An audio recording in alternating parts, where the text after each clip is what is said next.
looking forward to the river and the teamwork and staying out in nature. It's really just the adventure being somewhere like this in the middle of the Himalayas in Nepal, and the adventure of rafting, so looking forward to it.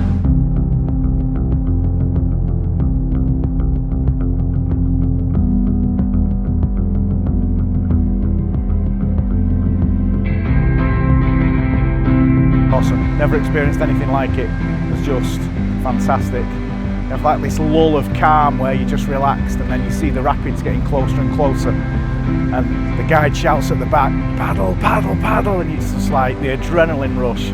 Fantastic, absolutely fantastic. Come join us on a journey of a lifetime. The Karnali is Nepal's longest river. It cuts through nature that is otherwise inaccessible. Exciting rapids take us on a tour through the deepest of jungles. The river cuts through time. Here you will discover an ancient way of life. The Nepali people here live off the land as they have done since the very beginning.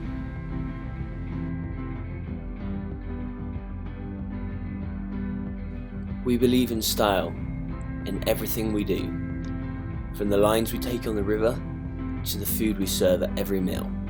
These trips by their nature are special, and we aim to make our service just the same.